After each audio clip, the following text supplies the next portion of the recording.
Hey guys, Andy here from Mediocre Hobbies coming at you with more 3D printing fun.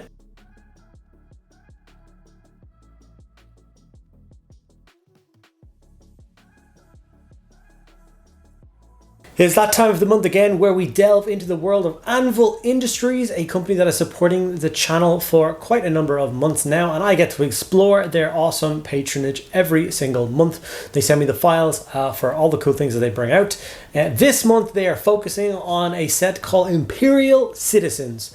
And just like the title may suggest, it is basically just normal people who live in the Imperium. I think it's an absolutely wonderful idea for a set of miniatures. I played around, I printed off 4 different versions of the people. I used a bunch of different parts to try and make something interesting. I settled on a quite unique model that I put together. I think he's quite funny. I really like him. This whole character and backstory is kind of running around my brain. So I'm excited to show you guys what I've done. I get him painted up on the thing. I'll show you off the other 3 models as well, but I've painted up the other guy specifically, and I think he's pretty cool. If you're interested in checking out anything from Anvil Industries, I will leave links in the description below where you can jump over to their Patreon and have a look at what they do. It's $10 a month, which gives you access to the awesome set of files that they release on a monthly basis. And the last couple of months I've been doing things like Starship Troopers and stuff from Stargate SG-1. So they don't just stick with kind of 40k and normal tropes. They kind of spread it all around and give you awesome stuff that is quite literally interchangeable with previous ones. So you can swap heads and hands and arms from different bodies over different months and make some really unique sculpts. Okay, before I get into that video, I just wanted to say 2 quick things. 1, thank you patrons for your continued support. You're amazing. Without you guys, I would not be able to have the lights on and the cameras rolling. So thank you from the bottom of my heart. If you're interested in getting involved with that and supporting the channel in any small way, there's links to that in the description below. You'll get access to a private Discord server and an extra video every single week, which is just 2 of the awesome benefits you get from that. And 2, I am trying to hit the milestone of 40,000 subscribers by the end of the year.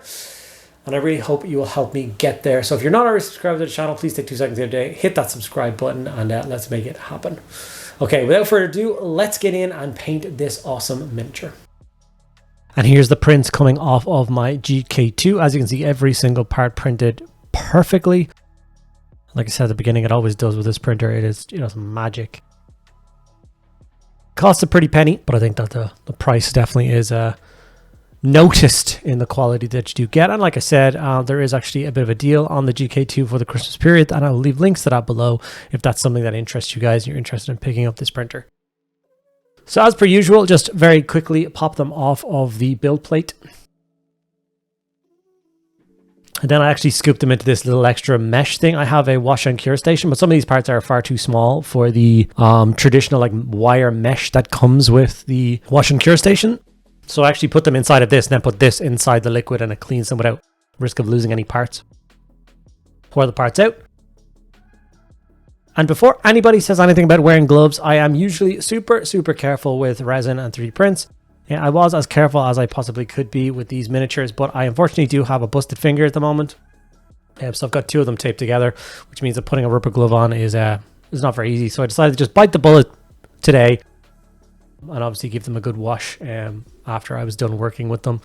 Tried to be as safe as possible. I don't recommend ever touching raw resin like this with even the resin that's just been washed. Until it is cured, it is still something you don't particularly want to touch with your bare hands. So I do apologize for setting this horrible example, but like I said, putting on a rubber glove at the moment was just not an option for me. And I know I could have put one on the left hand, but it kind of seemed pointless doing it on one and not the other, so I decided to just go against it for this one. So now I just used some boiling water, some clippers and some tweezers to clean up the prints, remove all the excess parts, and get them tidy and ready for assembly. Like I said, the detail on these things is so fine that I actually do find that a tweezers more than a clippers is great for going in there and just like pulling little extra parts out. And then obviously resin is quite a porous material, so a dot of super glue, and then we get to glue these models together. Like I said, this set is all about Imperial Citizens. I do think these are a great addition to any 3D printing library that people might have. Great for doing things like if you swap out some of the hands you get in this one with some of the other older sets for some weapons, it would make an absolutely fantastic Inquisitor warband. Or if you're playing games of Dark Heresy, for instance, some 40k role-playing or any kind of science fiction role-play, these models will be absolutely fantastic at that. These little stories started to play in my head. So this guy is obviously has gotten some terrible news and is kind of pointing rashly at somebody, giving out. He's kind of a bit of an old grump. You have this guy who is, I believe, the guy who's currently throwing this soiree, watching everyone bicker and fight, realizing all his money's gone down the drain. This was a waste of time, and he's obviously not very happy with the current situation as well. We have this cantankerous old battle axe who I don't think someone filled up her drink fast enough, so she's gotten quite annoyed and is about to hurl her cup across the room at somebody. And then of course we have my favorite character and the guy that I decided is going to paint this today, and he is just a junior officer who has an important message that he needs to give. But he's standing at the side of the room waiting for his gap, just giving the thumbs up to the boss, trying to get his attention. Feeling a little bit nervous about the whole thing. So I just thought this guy was really funny. So I decided to go along and paint him up. So the idea was I was going to paint him as a junior officer, but a junior officer of quite a wealthy house, or quite a wealthy governorship. So his uniform will still be quite drab. We're going to go for blacks and grays. Very imperial. But then also the kind of brocading and shoulder trim and stuff like that is obviously going to show the wealth of the house as well. So we're going to do those bits in gold. So we're going to start with Basilicanum Grey contrast and put that across his uniform jacket. Taking our time not to hit any of the other parts, although if we do, it doesn't make much of a difference because most of the rest of it is going to be going black or darker colors that will cover over the grey, no problem. Once we have the grey done, like I said, we're going to move over to Black Templar and we're going to do some of the black details on that. So that will include his boots underneath his like fancy gaiters that he has. I don't know if they're gaiters, but they're something. And then of course he's got a leather belt around his waist that goes down into this kind of satchel pouch on his right hip, which is where he, I suppose, usually keeps his dispatches. And obviously going to do the shoulder patches that he has on his arms in that color as well. After that, we are going to move over to that Retributor Armor Gold color and paint this on all the bits to kind of make him stand out from the normal kind of servantish kind of people. He is clearly working for an important family, house, dynasty, whatever you want to be, whether it be the governorship, whether it be, I don't know, a wealthy, what am I trying to say? The navigator house or something like that. So obviously they showed their wealth. They're all about that kind of pomp. So some gold details painted across him will make him stand out from those. And like I said, there's a million different combinations that you can do from this particular month's bundle, especially if you're a fan of Warhammer 40,000. Like I said, this one doesn't come with any weapons. They are all supposed to be Imperial citizens, but because of the interchangeable nature that you do get with the Anvil Industries stuff, you can, of course, swap them around and swap in some weapons from older packs, and they will fit on just fine. Okay, once that's on, we can move on to some of the other details, such as his skin and his hair. So Guilliman flesh is going to be thrown on across his face. His neck going around the back, the kind of the back of his head is a little bit shaved. So make sure you get in behind there. And then of course his hands, including that all important nervous thumbs up that he's giving the room, is going to get done with that as well. After that, we are going to move over to something like Agros Dunes, any kind of sandy color. I decided to make this guy have like kind of blondie hair. Obviously he has quite a young cadet or a young guy, so no gray, no dark tones. I think a nice healthy blonde head of hair will really put him in the kind of right time period, the kind of right frame for the character that I want him to be. I don't know about you guys, but I did actually play some Dark Heresy before and it was a lot of fun. It's a great place to put a setting for an RPG, and I've also run my own custom 40k RPG combat system I pulled off of the kind of Warcry rule set, and I managed to run 4 or 5 sessions of that and it worked really well. I was really enjoying it, and I wish I could have access to characters like this at that period of time. I think there's something to be said for like the concept of building up collections of miniatures to use in the future. Like I would be quite happy to build and paint kind of 7 or 8 of these random figures for no particular reason right now, but just to have them on my backlog or kind of stored away in my collection for when these occasions pop up and I'm going to need these characters. Even if I'm doing something like playing a Warhammer 40,000 game and all of a sudden you have this thematic game where a squad of scions or arbites have been tasked with going into the war zone and retrieving the dignitaries, and then obviously escorting them to, I don't know, a landing field to get off with an Arvis lighter or a Valkyrie or something like that. And then all of a sudden you have these beautiful characters which really just represent the feeling of the game, instead of having to have something stand in which doesn't really work for them. Yeah, I think this is a really cool thing to do. Let me know if you guys are like that too. I like these kind of weird models. Sometimes it's just a nice break from, you know, line infantry or tanks and some of that. You just get to add these extra kind of characterful little pieces into your collection. Kind of reminds me of the Imperial Advisor set for Imperial Guard. Yeah, I don't think I've ever fielded that set of miniatures in an actual game, even though I'm sure they're quite useful. Like I said, never fielded them in a game, but I have a full set of them painted for my Cadians and a full set of them painted for my Krieg, just for that purpose of there's something a little bit different, a little bit fun to paint. So here's an example of the stuff that you have access to in this particular month's bundle. As you can see, they put a lot of work into things like heads and torsos and legs. And as you can see, they are all interchangeable. They basically have 2 full sets of each, whether it be male or female. You obviously got a wider or tighter hips, different torso, different size arms. All those kind of bits and pieces allow you to make a whole host of beautiful cards. You can see there's quite a lot of parts to mess around with. So there's almost infinite combinations of characters. It's something I find very useful with these guys. And something that makes it really exciting to be working with these guys on a monthly basis is I get to play around with the different kits and kind of design something that I want to paint. I'm not stuck to almost how you have to paint this model this month. It's like, well, here's a bunch of pieces. Which model stands out? And like, I haven't seen this particular guy being built out of their kits yet. That's just a thumbs up little adept guide. But he makes me so happy. So I'm just going to continue painting models like this.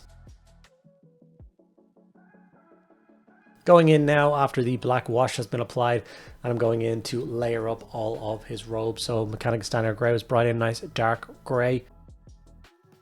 And all the higher points on the cloth, or his service jacket if you will, are done with that kind of grey colour, leaving the nice recessed areas nice and dark. This is a stage of painting that I tend to really enjoy. I enjoy the layering process, making a model kind of come to life, making all those colours and all those different parts of the model pop, or blend into the background if you don't want too much attention on them.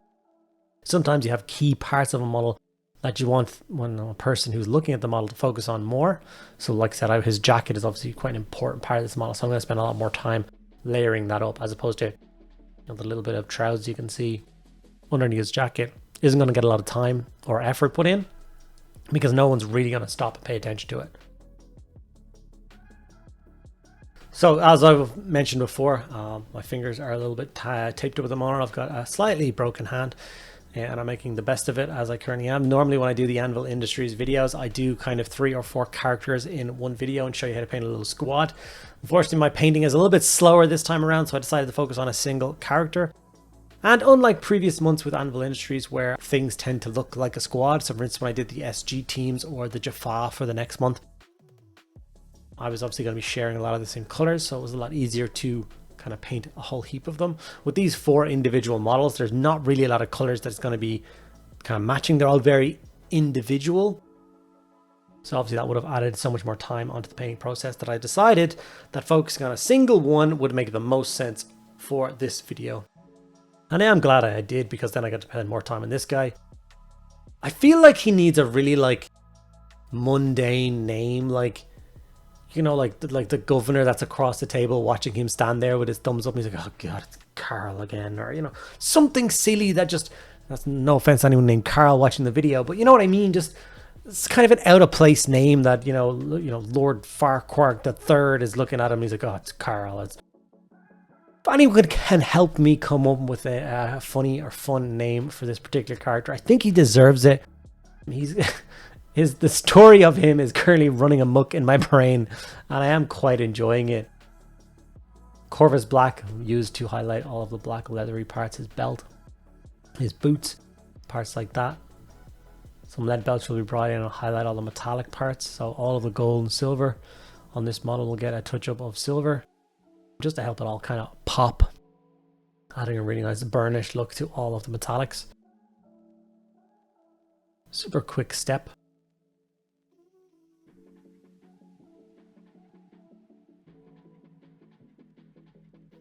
immediately imagine the difference it would be if I took a pistol, a simple pistol from one of the previous months, and then I put it on the bed twice, mirrored one so it's dual wielding, and then obviously this guy replaced the hands he currently has with those. How he would suddenly become from this kind of awkward guy with a memo to this menacing character wielding two pistols, one down by his side that he doesn't need and one casually held at kind of hip height, like he's walked into the room and the room has froze. He is in complete control. And that's the power of swapping parts and the power of your mind creating different stories that I find, I think, the most appealing.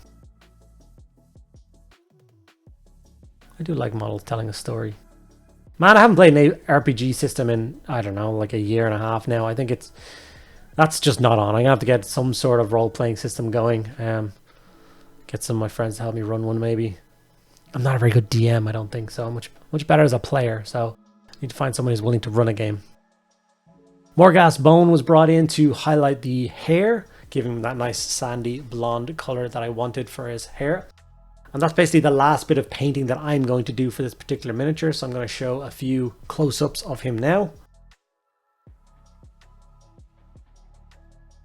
Being tidy with those beard, making those bits stand out. Taking my time with this, I want this to be neat and tidy. And there we have the finished Carl. I don't know what his name is, some funny name, help me pick it. But I really like how he turned out and I'm glad he's in my collection. And I do hope to add the other 3 miniatures to my collection of painted miniatures in the next couple of weeks when I can find a little bit of time. Let me know if you guys were to pick up this set, what would be the first character you would try and make? I'd be very curious to know. Make sure you tag me if you do print any of these guys out and make some cool characters. I would love to see what you guys did with them. The models in today's video were printed on my GK2 printer from Uniformation. It is an awesome printer that was very kindly sent to me by those guys, and I've been using it for quite a number of months now, and it has literally, and I mean literally, never let me down. So I don't know what more can be said about resin 3D printing. It is awesome quality, and like I said, it's so reliable. I can't say enough good things about it. So thank you guys so much for sending that out and allowing me to use it in multiple videos. Okay, I hope you guys enjoyed this video. You met the awesome, cool character that I have produced from the Anvil Industries Patreon this month. Like I said, if you're interested in that, it will be linked in the description below. Hope you enjoyed it. If you did, give the video a like. Make sure you ask me questions you want in the comments below. I'll get back to each and every one of you guys. If you want to check out the Uniformation printer that I use in this video as well, that will also be linked below, including a couple of extra special discounts for the Christmas period. So if that excites you, check that out there. Make sure you subscribed, and I'll see you in the next video.